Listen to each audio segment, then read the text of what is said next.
안녕하세요. 어제 장 마감 후에 넷플릭스 실적 발표를 했습니다. 네.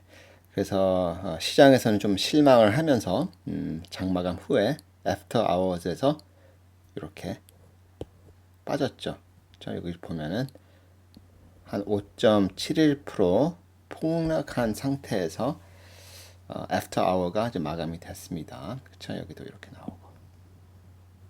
그래서 이제 아마 넷플릭스 뭐 주주분들은 오 마이 갓, 뭐 이럴 거예요. 어떡하냐, 이거 팔아야 하나. 그래서 한번 들여다 보자고요.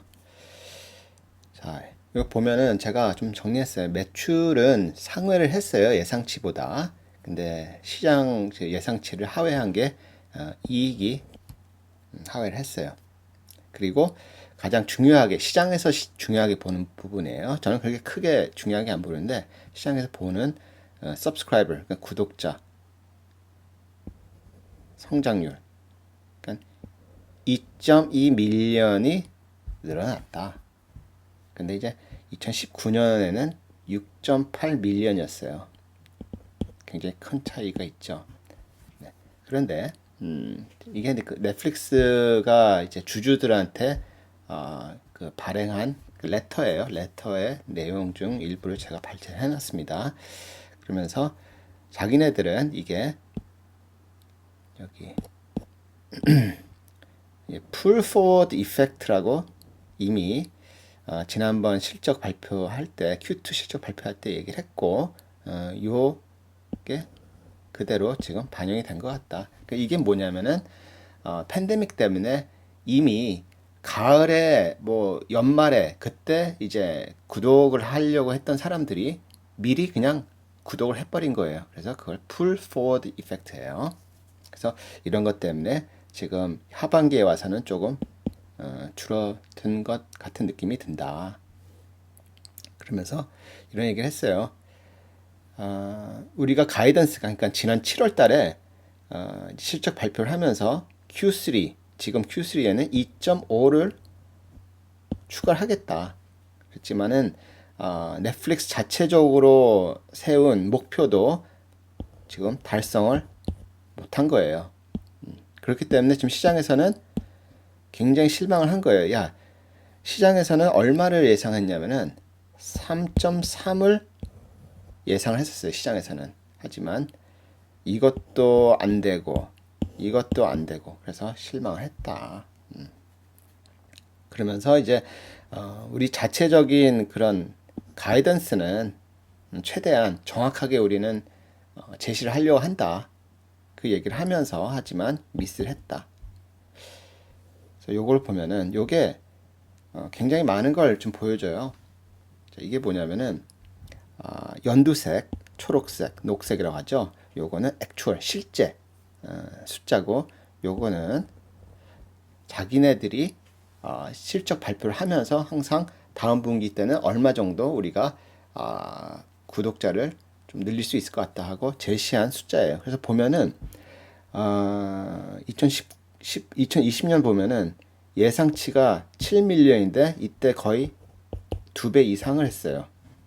이때도 7.5밀리언을 얘기를 했는데 거의 이거 얼마예요? 거의 한 50% 이상 실제로 숫자를 올렸습니다. 그리고 7월 달에 예상치를 얘기를 할 때 2.5밀리언이면 굉장히 낮은 숫자잖아요. 이거 대비해서. 그럼에도 그거를 만족시키지 못했어요. 하지만 이걸 보면은 굉장히 정확하게 예측을 했다는 거예요. 저는 이런 걸 봐요. 이게 뭐, 야, 자기네들이 그 내세운 예상치도 만족을 못하네? 이게 아니고 굉장히 정확하게 어느 정도는 그 주주들한테는 또는 시장한테는 굉장히 그래도 정확한 숫자를 알려주는구나. 뭔가 자기네들 뭐 할 수 없는 건데도 불구하고 막 뭔가 기대감을 주려고 막 부풀려서 얘기하는 게 아니고 비슷하게 그래도 얘기를 했다. 전 이 부분이 굉장히 전 좋게 봤어요. 그래서 보면은 얘네들 예상치 대비해서 딱 차이 나는 부분이 어디에 있습니까? 과거 트랙 레코드를 보면 되거든요. 거의 비슷해요. 그쵸? 비슷한데 지금 요때 약간 미스했고 나머지는 비슷해요. 그쵸? 근데 이 팬데믹이 터지면서 터지면서 기업들은 굉장히 많은 게 변하고 그 다음에 예측을 못했던 거예요. 이거 예측 못한 거예요. 이것도 못한 거예요. 근데 요거는 이제 Q1하고 Q2를 지나면서 이제 어느 정도 조금은 이제 가이던스가 이제 보이는 거예요. 그래서 얘네들이 지금 Q4에는 6밀리언을 좀 포캐스팅 하고 있습니다. 그래서 6밀리언이면은 이게 어떻게 돼요? 전체적으로 2020년에는 대략 한 34밀리언 정도가 될 거예요. 근데 2019년에는 쭉 보면은 얼마였냐? 27.9였어요. 더해보면은 이때가 아마 28점 몇일 거예요. 28.6 정도 쭉 더해보면 예, 이 정도 나오는 것 같아요. 여기도 이 정도 나오는 것 같고. 그래서 여기서 그래도 계속 성장을 하고 있다. 그리고 이미 지금 Q1, Q2, Q3 숫자를 다 더해보면은 요거 더하고 그 다음에 요거 더하면은 이미 2019년 27.9를 넘고 있어요. 요거 세 개를 더하면 얼마 나옵니까? 28.1 정도 나올 거예요. 네. 네. 하여튼 뭐 지금 이런 상황이라는 거 요 차트 하나만 보시더라도 대충 좀 알 수 있어요. 그쵸? 자, 그러면은 이걸 보자고요. 아까 풀 포워드 이펙트라는 얘기를 했죠. 이제 글로벌하게 year to date 그 움직임이에요. 그러니까 1년 동안 이 구독자가 느는 이 패턴을 보여주는 건데 보면은 1월부터 쭉 다들 비슷하게 가요. 이렇게 그쵸? 이렇게 가잖아요. 그쵸? 이렇게 가는데 좀 팬데믹이 있는 올해는 요때 확 늘어나요. 그렇죠? 다들 뭐 밖에 못 나가고 집에 있다 보니까는 방콕 한다고 하죠. 방콕 하다 보니까 이때 확 늘어난 거예요. 그리고는 요게 줄어들어서 이렇게 가는 모습을 좀 그리고 있습니다. 그러니까 이 부분을 보면은 여기하고 비슷한 거예요. 그러니까 요 부분이 요게 이쪽에서 나왔어야 할 부분 일부가 이쪽으로 미리 몇 개월 당겨져서 효과가 나왔다. 그게 pull forward effect라고 하는 거예요. 요 앞쪽에 제가 얘기한 요 부분 아시겠죠? 그래서 제가 봤을 때는 넷플릭스는 원래 계획했던 대로 좀 가고 있는 거예요, 지금. 그리고 이 pull forward effect 때문에 지금 Q3 실적이 와장창 지금 2.2밀리언밖에 안 나온 거예요. 자기네들 또 내부적으로 세운 목표도 달성 못하고 하지만 그 달성 못한 이 수준이 별로 차이가 안 나요. 이때하고 이런 거 다 비교해 보세요. 별로 차이 안 납니다. 그러니까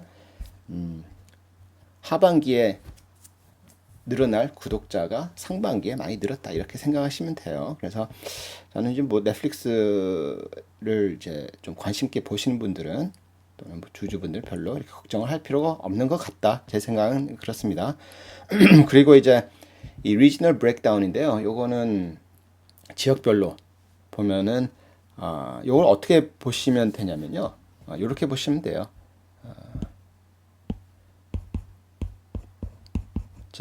year over year, 그러니까 전년 동기 대비. 그래서 우리는 지금 Q3에 있으니까 Q3 때를 보면 돼요. 그쵸? 이렇게 이제 보시면 되고요. revenue를 보세요, 여기. 요거하고 요거하고 얼마큼 신장을 했는지. 그래서 쭉 보다 보면은 어떤 특징이 있냐면은 여기 APEC. APEC은 아시아 퍼시픽입니다. 그러니까 아시아 퍼시픽 아시아 쪽 지역을 얘기하는 거예요. 이쪽에 레베뉴가 플러스 66% 신장을 했어요. 그렇죠? 그래서 여기가 특징적이다. 그리고 앞으로도 더 늘어날 가능성이 크다. 그렇죠? 그래서 이쪽에 뭐가 있어요? 인도네시아, 인도, 일본, 한국 뭐 많잖아요. 그렇죠? 그래서 한국에서도 이 구독자들 계속 늘어날 거예요. 제 생각에는. 그래서 이쪽에 오리지널 컨텐츠 만드는데 굉장히 공을 들일 거다. 넷플릭스가 저는 이렇게 보고 있고 뭐 근데 이제 좀 아쉬웠던 부분이 가격 인상에 대한 얘기가 별로 없었어요. 전 그걸 기대하고 있었는데 그런 뭐 얘기가 없더라고요. 그래서 넷플릭스는 그 일단 가격 정책에 대해서는 함구하고 있다 이렇게 보면 될 것 같고요. 그 다음에 올해 안에 넷플릭스가 그래도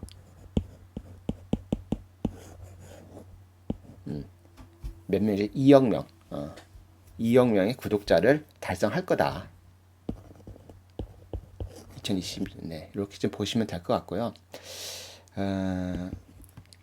그 다음에 이제 그런 얘기를 했어요. 그 레터의 내용을 보면은 2021년 6월까지, 그러니까 2021년 상반기 동안에는 우리는 조금 이렇게 약간 어려울 것 같은 느낌이 든다 이런 얘기를 지금 하고 있습니다. 하지만 이제 이게 팬데믹 때문에 그래요. 팬데믹. 팬데믹이 뭐 혹시 2021년 하반기에 점차 수그러들면은 자기네들은 예전 프리 팬데믹 수준으로 다시 돌아가지 않을까 이렇게 좀 포캐스팅을 좀 하고 있습니다. 네, 그렇게 좀 알고 계시면 될 것 같고요. 그 다음에 그 컨텐츠 얘기가 실은 뭐 레터에는 없었는데 이 컨텐츠가 지금 전혀 문제 없다. 굉장히 컨텐츠가 많다는 거예요. 그리고 이게 2021년도에는 그 지난달에 그 뭐 공동 창업자 리드 헤스팅이라는 그 친구하고 이제 인터뷰한 게 있거든요. 근데 그 인터뷰에서 무슨 얘기를 했냐면은 이 친구가 그 2021년도에는 이 컨텐츠가 2020년보다도 훨씬 많을 거다. 뭐 이렇게 얘기를 했어요. 그러니까 컨텐츠가 부족하지 않겠나 이런 부분은 전혀 걱정을 안 해도 된다. 이런 얘기가 있고 그 다음에 지금 이 프로덕션 그러니까 컨텐츠 제작이 재개됐다. 재개가 됐어요. 그렇기 때문에 이것도 굉장히 반가운 뉴스일 겁니다. 이 넷플릭스 주주들한테는. 그리고 그걸 알아야 돼요. 그 넷플릭스 같은 경우는 어떤 프로그램을 만들 때 굉장히 앞서 만들어요. 그러니까 무슨 얘기냐면은 내가 2022년도에 스트리밍 할 컨텐츠다 하면은 보통 2020년 말이나 2021년 초에 다 만들어 버려요. 그래서 넷플릭스 같은 경우는 뭐라 할까 뭔가 그 투자에 대한 효과는 좀 나중에 나오는 경향이 있어요. 그래서 넷플릭스의 특징은 그런 게 좀 있다. 이렇게 좀 알고 계시고 분명히 지금 뭐 실망 매물이 좀 나올 것 같아요. 나올 것 같은데 제 생각에는 넷플릭스는 이렇게 빠졌다가도 다시 이렇게 오뚜기처럼 다시 이렇게 회복하는 모습을 보이지 않겠나 저는 예상은 하고 있습니다. 뭐 제가 인간이기 때문에 주식을 어떻게 맞추기 뭐 하잖아요. 불가능하잖아요. 그래서 넷플릭스가 여기서 더 폭락을 할 수도 있어요. 막 400불도 깨고 300불대로 갈 수도 있고 아니면 여기서 다시 반등을 하면서 다시 또 올라갈 수 있습니다. 그러니까 이게 시장에서 이거를 어떤 시각으로 접근하느냐, 그리고 전문가들이 어떻게 보느냐, 또는 돈 있는 사람들이 어떤 마인드를 갖고 이거를 받아들일 것인가. 좋게 받아들이면은 더 매수를 해갖고 올라갈 수도 있고, 아니면 야 이건 끝났네, 안 되겠다. 그리고 경쟁업체들이 너무 많이 나오기 때문에 뭐 디즈니 플러스나 뭐 HBO 맥스 이런 게 막 나오니까 야 안 되겠다, 이거는 이제는 끝났다 해서 내려갈 수도 있어요. 그건 아무도 모릅니다. 근데 제 이제 그 그냥 개인적인 사견이니까 그냥 가볍게 받아들이세요. 저는 실력은 하나도 없어요. 그냥 운만 가끔씩 좋을 때가 있더라고요. 이렇게 과거 제 영상들 보면은, 그쵸?